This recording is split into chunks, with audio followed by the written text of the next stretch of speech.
नमस्कार दोस्तों, आप देख रहे क्राइम तक। आज बात करते हैं छत्तीसगढ़ की कैसी खबर की जिसने सन्न करके रख दिया।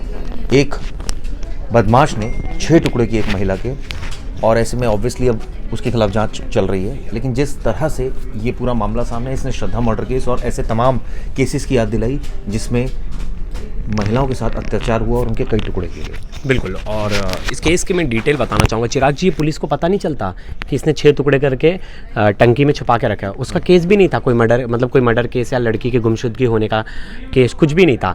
ये आदमी अवैध, मतलब जो अवैध तरीके से पैसों की हेरा फेरी का काम करता था और नकली नोट छापने का, नकली नोट की गिरोह चलाते थे। Fake currency. हाँ, फेक करेंसी का इसके ऊपर केस था।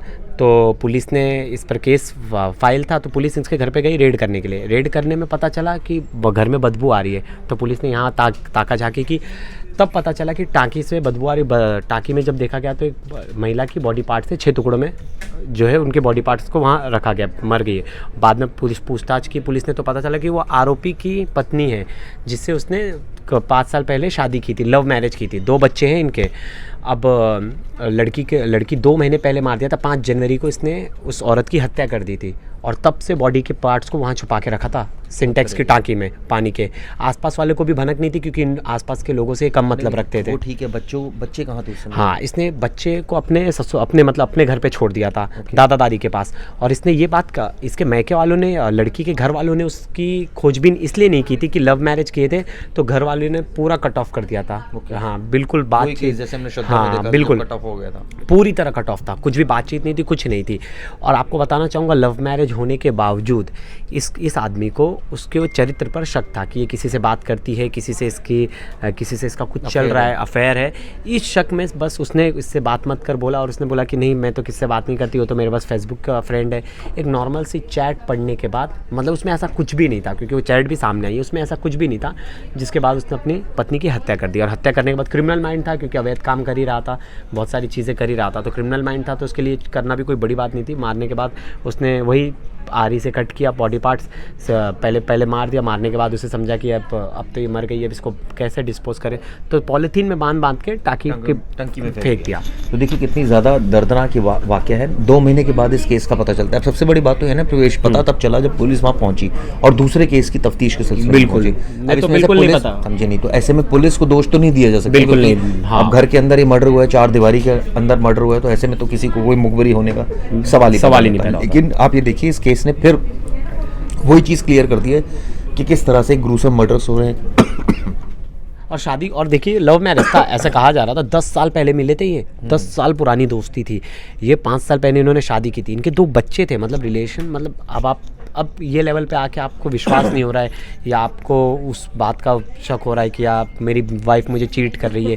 इस बात को लेकर कहीं ना कहीं दोनों में बहस होती थी। और ये खुद भी घर नहीं जाता था क्योंकि ये तो था चोर, ये करता था अवैध काम और चोरी का काम, ये बहुत सारी चीज़ों में इसका नाम था, तो घर पे ज़्यादा टाइम रहता नहीं था। तो जिसको लेकर इसके मन में शक बना रहता था कि क्यों इतना यूज़ करती है सोशल मीडिया, क्यों सोशल मीडिया पे एक्टिव रहती है, जिस कारण ये शक कहीं ना कहीं उस चीज़ में तब्दील हो गया कि भाई ये सोच लिया कि भाई मेरी वाइफ मेरे गैर मौजूदगी में मुझे चीट कर रही है, जिसकी वजह से उन दोनों में बहस हुई और बहस के बाद इसने उसके मौत का घाट उतार दिया। लेकिन ये बात भी साफ हो गई कि वो नशे में नहीं था उस समय जब इसने उसकी हत्या की थी, तो उस समय ना कोई नशे में था, पूरे होशो हवास में उसने उसकी मर्डर किया था। मर्डर करने के बाद फिर वही 2 दिन तक लाश को रखा, फिर 2 दिन बाद लाश के टुकड़े किए, टुकड़े करके पॉलीथीन में भरा। पॉलीथीन के बाद उस पर सब पे जो हम बोला जाता है, जो टॉयलेट क्लीनर्स होते हैं, फिनाइल्स होते हैं, फिनाइल डाला, फिर उसको डाला कि बदबू ना आए। और वो डेली रेगुलर फिनाइल्स डालता रहता था कि बदबू ना आए। बताइए, एक साजिश आदमी इस तरह से कर रहा है कि वो डेली ये चेक कर रहा है कि स्मेल ना आए, उसके लिए पूरे, शायद मुझे लगता है परफ्यूम की बात आई थी कि हाँ, परफ्यूम छिड़का इसने, परफ्यूम छिड़का है, मतलब ये छोटी मोटी चीज़ें थी। लेकिन आप कितने दिन बचा के रखोगे? अगर आपके घर में कोई बॉडी है तो बात है, तो वो एक केस। लेकिन सवाल ही उठता है कि ना तो लड़की के परिजनों ने, आपने कहा कट ऑफ थे, ठीक है, हाँ, ना उनके बच्चों ने कोई ऐसा विरोध किया, ना लड़के के जो माता पिता उन्होंने नहीं पूछा कि कहाँ है हमारी बहू, कहाँ है, या बात कराओ, या तो पता होगा, या तो इन्वॉल्वमेंट है, हाँ, या फिर ये है कि क्योंकि ये चीज़ बड़ी गले उतर नहीं रही कि कई महीनों तक इस तरह से ये छुपा के रखा हुआ और कम्युनिकेशन नहीं हो पा रहा है। इनके वाइफ को पता था कि ये चोरी का ये सब का काम करते हैं, तो इन्होंने ना आसपास के लोगों से ना खुद ही बातचीत नहीं रखी थी, कुछ लेना देना नहीं था क्योंकि वहाँ रेंटेड घर था इनका, वो रेंटेड घर पे ही रहते थे। इन्होंने रूम चेंज किया था जस्ट, तो नए लोगों को उनसे कुछ मतलब भी नहीं था। आसपास के जो पड़ोसी थे उनको उनसे कुछ लेना देना भी नहीं था, वो जानते भी नहीं थे। किसी ने, कोई एक परिचित था, उसने पूछा भी, क्योंकि इन्वेस्टिगेशन में जो बात सामने आई, पुलिस गवाहों का जो स्टेटमेंट ले रही है उसमें वो बोला है कि इसने बोला था कि वो घर चले गए अपने, हमारे घर पे चले गए, पापा मम्मी के साथ रह रही हैं अपने बच्चों को लेकर। अब बच्चों को क्या बोला गया होगा, क्यों बच्चे नहीं बोल रहे होंगे, क्योंकि बच्चों के सामने हत्या हुई नहीं थी, बच्चों को पहले ही पहुंचा दिया था। तो ये साफ क्लियर करना चाहूँगा मैं। हाँ नहीं, तो साजिश तो इसने की, लेकिन सवाल ये उठता है ना कि अभी भी सवाल ये है कि भाई परिवार ने सुध नहीं ली, ठीक है, कट ऑफ थे, लड़के के परिवार ने सुध नहीं ली, उनके बच्चों ने सुध नहीं ली, और ऐसे में 2 महीने तक ये चीज़ छिपी रही। आप सोचिए, बड़ी विचित्र सी बात है ये। अगर ये केस नहीं आता तो मुझे नहीं लगता ये केस खुलता। और ऐसे में आप सोचिए, टंकी में रखा हुआ है, तो कौन सी टंकी थी, खाली टंकी थी या पानी की टंकी थी? ऊपर टेरिस पे 3 टंकियां थी, तो उसमें से एक टंकी जो खाली टंकी थी इनकी, उसमें वो पानी नहीं भरता था, उसका कनेक्शन उसने वो जो सील होता है जो उससे उसने सील कर दिया। नहीं तो क्या ये पूरी बिल्डिंग इसकी थी या एक कोई फ्लैट में रह रहा था ये? एक इसका घर था, 2 महलों का घर था, तो उसका घर था, रेंटेड घर था 2 महले का, और उस घर में ये रहते थे। तो इसकी क्या सोर्स ऑफ इनकम क्या थी, क्या समझ में आ रहा है? नकली नोट और चोरी का काम। हाँ, तो ये अवैध, उसी केस में ही पुलिस गई थी इसके घर पर। पुलिस को इसके घर से नकली नोट्स मिले भी, 1000, 500, मतलब 500 और 2000 के नोट्स कब मिले। से ये सारी चीजें कर रहा था, क्या कैसे आइडिया आया था करने का? पुराना आरोपी था, तो पुलिस को इसका 2-3 बार केसेस में नाम थे, तो पुलिस को एक नए केस में वापस से इसका नाम जोड़ा। 2 केस में पहले ये बेल ले चुका था, ऐसे बेल पे बेल आउट था, फिर अब ये तीसरे केस में इसका नाम आया, तो पुलिस वापस इसके घर पे रेड मारने गई। इसके बाद बताइए, जब रेड मारने गई तो ये खुलासा हुआ, तो ऑब्वियसली कई सवाल इस पूरे मामले ने खड़े कर दिए, खासकर तब जब इस तरह की घटनाओं को लोग अंजाम दे रहे। डर, उनमें डर, एक तो प्रवेश खत्म हो गया, दूसरा पहले तो इतना बड़ी इलीगल एक्टिविटी कर रहे थे, उनको डर नाम की क्या ही चीज़ है, कुछ भी नहीं। पुलिस से, कानून से, जेल से उनको कोई डर नहीं, उनको लगता है ठीक है जेल ही तो जाना है, कौन सी बड़ी बात है, चले जाएंगे जेल, जाके क्या है, वहाँ भी खाना ही मिलेगा। लोगों के नज़र में, आसपास के लोगों के नज़र में क्या काम करता है, सीसीटीवी रिपेयरिंग का, मैकेनिक का काम करता है। मतलब वहाँ ऐसी एक इमेज पोर्ट्रेट कर रखी है कि भाई मैं सीसीटीवी ये सब। देखिए, एक 5 साल की बेटी है और एक 3 साल का बेटा है। बताइए 2 बच्चे हैं, ऐसे नहीं कि बच्चे कुछ बोल नहीं सकते। मतलब सवाल ये है कि बच्चे क्यों पैदा किए जब ये सब कुछ करना था, उनका क्यों भविष्य खराब किया? भाई खुद माँ की डेथ हो गई, मार दिया, बाप जेल में चला गया, अब बच्चों के कौन परवरिश करेगा, उनकी कौन देखभाल करेगा, उनका भविष्य किस तरह का होगा? सोचने वाली बात है। लेकिन जिस तरह की घटना हुई है सही में शर्मसार करती है। क्योंकि लोग सोचते नहीं है, ना तो अपने बारे में, ना अपने परिवार के बारे में, ना ये कहे कि मतलब ऐसे मुझे लगता है इस तरह के जो लोग होते हैं उनके दिमाग में कुछ अलग ही फितूर चल रहा होता है कि भाई हमें या तो पैसा चाहिए, और पैसा कैसे आएगा, चलो नकली नोट छापने की मेरी एक एक्सपर्टी हो गई, इसमें ही करते हैं कुछ। आप एक क्राइम कर रहे हो, उसमें छूट जा रहे हो, पकड़ा, कुछ हो नहीं रहा, तो कुछ हो नहीं रहा, वो मोटिवेशन हो रहा है आपको मोटिवेट हो रही है, कुछ भी कर देंगे, क्या ये देख लेंगे। नहीं, यही तो, कुछ भी कर देंगे, ठीक है, इसका एंड रिजल्ट क्या? जेल। यही तो जेल थी जहाँ हम थे। क्या था इसमें? कुछ भी नहीं, खाना भी मिल रहा था, रह भी रहे थे। और जो बहुत जो हैबिचुअल क्रिमिनल्स होते हैं वो तो बोलते हैं अरे चलो यार ये कैसे ना, हाफ मर्डर का, इसमें 3 महीने जेल में जाके आऊँगा, 4 महीने जेल में जाके आऊँगा, ऐसे ही होते हैं ये। मतलब ये तो एक तरह से धंधा बना लिया, प्रोफेशन हो गया है ये क्राइम करना, और उसके बाद जेल जाना और वहाँ से आना, बेल आउट होना। ये कई लोगों को तो मुझे लगता है एक बड़ा एक रूटीन बिजनेस सा हो गया है। ये बहुत अपने आप में ना एक बहुत ही टेंस मतलब वो है कि इसमें एक सिमिलैरिटी है श्रद्धा और एक इसमें। फैमिली को आप कट ऑफ मत कीजिए पूरी तरह, क्योंकि आपके साथ कुछ भी हो जाएगा, आपके आगे पीछे कोई पूछ लीजिए, आपके आगे नहीं करते कट ऑफ, बात मान लीजिए। कोई आपका ऐसा दोस्त तो होना चाहिए जो आपके बारे में जाने, कोई तो पूछे कि आप 2 महीने से गायब हो तो आप कहाँ हो, कोई तो होना चाहिए जो आपके लिए स्टैंड ले। श्रद्धा का देखो फ्रेंड था जिसने इनिशिएटिव लिया, वैसे कोई तो होना चाहिए, लेकिन अब इस महिला के साथ कोई नहीं था। कि कोई ऐसा हो, वो कुछ करना चाह रहा हो लेकिन अभी उससे पहले ही खुलासा हो गया हो, ऐसा भी हो सकता है। हाँ, लेकिन 2 महीना बहुत बड़ा टाइम, टाइम तो बहुत ज़्यादा हो गया था। लेकिन आपने देखा किस तरह से इस घटना ने फिर दोबारा यही रियलाइज़ कराया कि लोग माइंडसेट किस तरह का होता जा रहा है।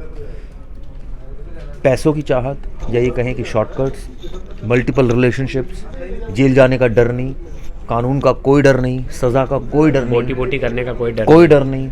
उनको सिर्फ एक है कि जो मेरे दिमाग में आ रहा है मुझे वो करना है।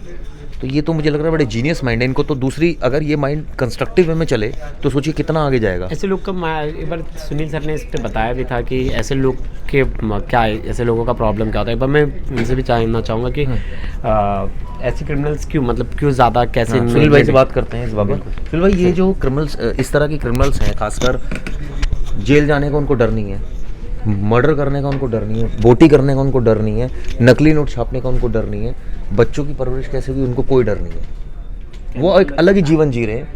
वो जो एक तरह से कहा जाए, वो जो करना चाह रहे हैं, जिसका मर्डर करना चाह रहे हैं, वो कर रहे हैं। असल में कई बार जो ऐसे जो क्रिमिनल होते हैं उन्हें लगता है कि मैं बहुत शातिर हूँ। सबसे पहले उनको तो लगता है कि हमसे बढ़िया शातिर कोई नहीं है, उसने ये गलती की, उसने ये गलती की। जिस केस की आप लोग बात कर रहे हैं, तो देखिए ये श्रद्धा के बाद का केस है, ठीक है। तो उसे ये लगा होगा क्रिमिनल को कि श्रद्धा केस में सारा तरीका उसने वही अपनाया, लेकिन इसको फेंका नहीं। इसने सोचा कि अगर फेंकेंगे तो तमाम चीज़ें होंगी, कहीं से हो सकता है बॉडी मिल जाए, कुछ चीज़ें मिल जाए, तो फिर इन्वेस्टिगेशन होगी। क्योंकि दिल्ली में एक और केस आया था जिसमें बॉडी पार्ट्स फेंके गए थे, ठीक ना, आप देखे होंगे, फ्रिज वाली बॉडी फेंकी जा रही है, पांडुनगर वाला केस, तो उसमें फेंका गया था। तो वहाँ से पुलिस पहचान करते करते घर तक पहुँच गई। इस केस में इसने क्या किया है कि इसने एक बिहार वाली कहानी अपनाई कि भाई इसको हम टंकी में डालेंगे, उसने फिर उसको डिकम्पोज करते रहेंगे ताकि बॉडी उसी में गल जाए। बच्चों को उसने अलग कर ही दिया था। उसके साथ ये भी एक खासियत थी कि भाई वो उसके चूँकि लव मैरिज की थी तो लड़के घर वाले कभी फ़ोन ही नहीं करते थे। तो उसके एक एंड पे तो था कि भाई मिसिंग की कंप्लेंट तो कहीं होगी नहीं, तो हुई भी नहीं इस केस में। जैसा कई महीने बाद एक केस का खुलासा हुआ तो हुई नहीं, ये खुद ही ये क्राइम करता रहता था और उसमें पकड़ा भी नहीं जाता था। और कभी पकड़ा भी गया हो तो उसे पता है कि यार छूट तो जाना ही है, ठीक है। तो इनके दिमाग में सारी चीज़ें चलती रहती हैं कि यार मेरे साथ तो कुछ होगा ही नहीं, और मैं इतना स्मार्ट हूँ, मैंने क्योंकि घर वाले कंप्लेन करेंगे नहीं, उसमें श्रद्धा वाले में ये गलती करी, उसमें बॉडी पार्ट्स फेंके थे, पांडुनगर में ये किया था, हम पार्ट्स को फेंकेंगे ही नहीं, हम उसको गला देंगे धीरे धीरे। और चूँकि उसकी फैमिली है, कोई पूछेगा नहीं कहाँ है, तो सवाल ही नहीं उठेगा। मुझे लग रहा है तो ये भी पढ़ लेते होंगे कहीं से या कुछ समझ लेते होंगे कि भैया कैसे गलाना है। हाँ बिल्कुल बिल्कुल। सोचिए जो आदमी इस लेवल तक कर रहा है वो तो ये भी सोचता होगा। हाँ बिल्कुल। वो देखिए जब वो क्राइम करते हैं ना तो उनकी मेंटालिटी यही होती है कि यार मैं तो नहीं पकड़ा जाऊंगा, मैं इतना रिसर्च कर रहा हूँ, मैं इतना दिमाग लगा रहा हूँ, ये सारी चीज़ें कर रहा हूँ। और इस केस में, जिस केस की आप लोग बात कर रहे हैं, वाकई ये केस का खुलासा नहीं होता अगर वो दूसरे केस में पुलिस उसके घर जाती नहीं, छानबीन नहीं करती और स्मेल नहीं आती। अगर सपोज अगर स्मेल भी नहीं आती, मान लिया कुछ नहीं होता, मान लिया कि अगर हो सकता है अगर एक दिन पहले मारा होता सपोज, ठीक है, 1 या 2 दिन पहले, तो स्मेल भी नहीं आती, जाहिर सी बात है। और स्मेल नहीं आती तो फिर पुलिस वापस चली जाती या उसको गिरफ्तार करके जेल भी भेज देती, बॉडी वहीं पे पड़ी रहती, ठीक ना। कोई जाता ही नहीं, स्मेल भी नहीं आती तो कहाँ से पता चलता है। तो वही है कि ये सारी चीज़ें इत्तेफाकिया और चीज़ें चलती गई, तो गए तो चोर पकड़ने और निकला कातिल। तो वही गए थे चोर पकड़ने, निकला कातिल। और इस तरह की माइंडसेट के लोगों के खिलाफ सख्त कार्रवाई होनी चाहिए। हम हमेशा से बोलते रहे हैं, ऐसे लोगों को जितनी जल्दी हो सके फांसी दे देनी चाहिए ताकि ये जो नासूर है ये फैले नहीं, ये मोटिवेट ना करे, ये कानून का मजाक ना उड़ाए। बिल्कुल। उनको अगर ये डर किसी के अगर किसी के मन में बैठ जाए कि यार हम चाहे जैसे भी क्राइम करें, गिरफ्तारी होगी और गिरफ्तारी के बाद हमें सज़ा भी होगी। कन्विक्शन बहुत ज़्यादा ज़रूरी, क्योंकि हमारे देश में कन्विक्शन रेट इतना कम है कि 100 में से मुश्किल से एक केस, मतलब 100 तो बहुत ज़्यादा हमने बता दिया, 1000 10,000 में से एक केस में कन्विक्शन रेट इस तरह के चलते हैं। तो जब होता ही नहीं, सज़ा ही नहीं होती, तो लोगों को लगता है कि चलो कभी ना कभी तो हम जेल से बाहर ही आ जाएंगे, बड़े बड़े केस। या एक चीज़ और भी होती है जो मैंने रियलाइज़ करी है कि जब आदमी ये कर रहा होता है ना, वो फिर कहता है अब जो भी हो, अब मेरी ईगो सेटिस्फाइड होनी चाहिए, पहले मैंने मार दिया ना, अब मुझे इसकी परवाह नहीं, मुझे। हाँ, ये भी बिल्कुल इस तरह के सोच वाले हैं। उनको लगता है कि अब चाहे जो हो कि भाई सजा ही होगी ना, फांसी की सजा। ये भी वो सोचते हैं, ये भी सोचते हैं कि फांसी तो नहीं होगी भाई। हाँ, वो ये भी जाना कि फांसी तो नहीं होगी, जेल में रह लेंगे, क्या जाता है। लेकिन मैंने अपनी जो हमने सोचा, जो हम करना चाहते थे, जो मुझे बदला लेना था, वो तो हमने ले लिया ना। मैंने अपनी ईगो तो शांत कर लिया। बिल्कुल, वो शांत कर लिया ना उसको। अब वो मुझे कभी नजर आएगा या आएगी, कभी नहीं आएगा, क्योंकि मैंने उसको खत्म कर दिया। बिल्कुल। तो ये चीज़ तो है ही, और इस तरह का माइंडसेट तभी हो जाता है। तो ऐसे आदमियों को खत्म करने की जरूरत है, कानून के जरिए सजा होनी चाहिए, सख्त से सख्त ऐसे लोगों को जल्द से जल्द। धन्यवाद दोस्तों।